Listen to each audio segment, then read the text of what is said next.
Thomas in the passenger train. One day, Thomas was helping out in Abford while Philip had broken down. The bigger engines laughed at Thomas. "He's so small," puffed Henry. "He'll never be able to pull big trains," said Zenobia. "Don't worry, Thomas," said Edward. "Things get better." Poor Thomas didn't seem to think so as he slumped sadly into the station, bringing coaches for other engines. That night, Thomas was at the sheds with Edward, Henry, and James. Henry was very ill, and his fire would not light for the flying kipper. Sir Topham had arrived. "You'll have to pull the flying kipper again, James. Just don't make a mess," laughed Edward and Thomas.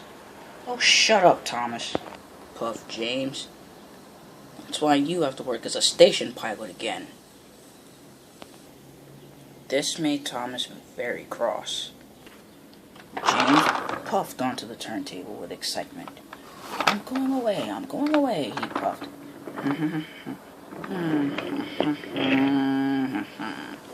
Thomas was left in disgrace.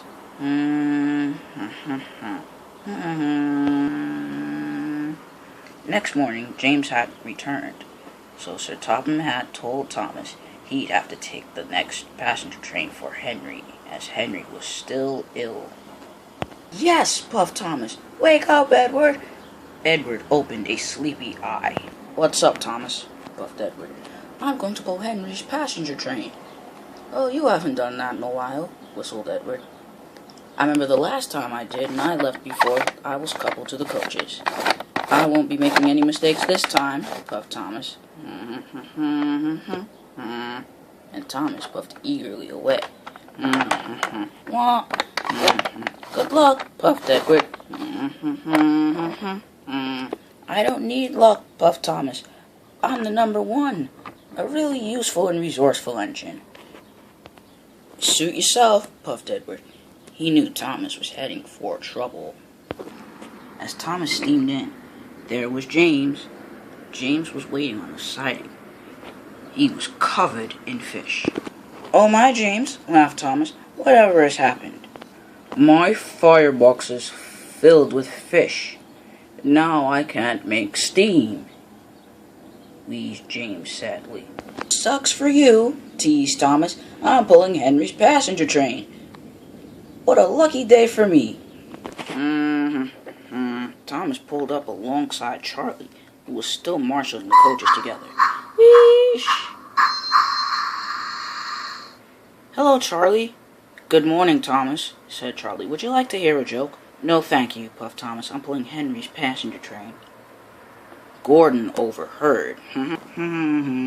Oh, little Thomas, with his huge imagination. And Gordon trundled proudly away. An excited Thomas paid Gordon's joke no mind and ran round to the front of his train. Thomas was very excited. He biffed his coaches. "Woo!" went the coaches. "Sorry," puffed Thomas. Thomas got more and more excited. James got more and more jealous. Then Thomas heard a guard's whistle. It was for another engine, who was already hurrying away. Thomas immediately assumed it was for him, and he thundered down the line. "Wait!" cried passengers. The porter, the station master, and everyone were stranded on the platform.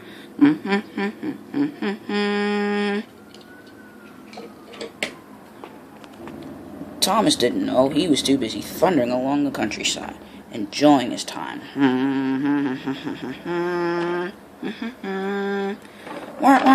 He passed hidden sheds and saw Whiff and Edward. "Hello, Thomas," called Whiff. "Hello, Whiff. Hello, Edward. Look at my train." Edward and Whiff were very confused. What train, they called? "He must be going crazy," puffed Edward.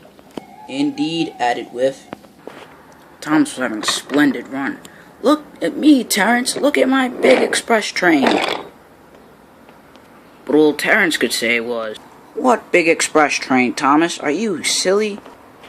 Thomas was steaming along the main line while Ryan puffed over. "Good morning, Thomas. Why are you so excited without a train?" "What do you mean?" puffed Thomas. "I've got an express train coupled to me." And Thomas carried on.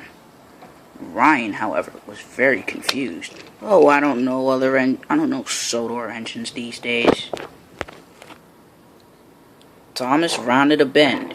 He was getting more and more excited. He was going faster and faster. Thomas stopped at a junction. The signalman was very surprised to see him. "What are you doing here, Thomas?" asked the signalman. "Pulling a train, of course," puffed Thomas. "What train?" said the signalman. Thomas looked behind, and so did his driver and fireman. "Why, bless me," puffed Thomas's driver. "If we haven't left the train behind, you must go back and collect them at once," said the signalman. "Gordon shall be coming through very soon." Thomas was worried now. But it was only just too late. Gordon came through, passing through the junction. "Fancy leaving your train behind," teased Gordon. "I'd never dare do that." Thomas was in disgrace. "Come on, Thomas," said the driver. "We must go back to Knapford and collect our train." "Right," puffed Thomas. Thomas steamed off to Knapford.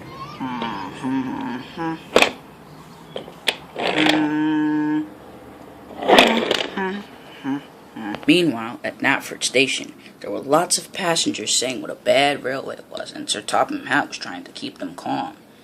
"James," said Sir Topham Hatt, "you must take the train." "Yes, sir, my firebox is cleaned out, and I'm ready and raring to go." James pumped his pistons and was just about to puff onto the next line when, "Wah, wah." "Who's that?" puffed James. It was Thomas. "Thomas, there you are," said Sir Topham Hatt. "Yes, sir, sorry, sir. I went when I heard a guard's whistle for another train." "And that you did," said Sir Topham Hatt. "Don't worry, sir, I shan't do it again." So Thomas quickly ran round to the front of the train.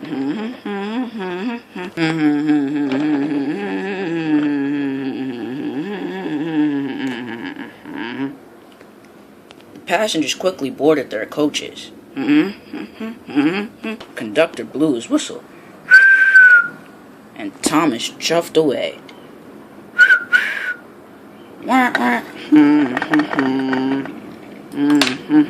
"Grinding wheels," puffed Thomas. "What an eventful day."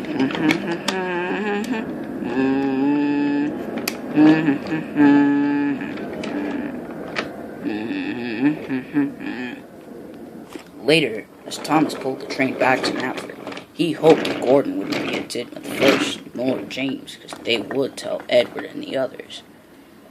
"Oh, I hope they aren't there when I get back," puffed Thomas. But by the time Thomas returned, Gordon and James were already there, and they had already told Edward everything.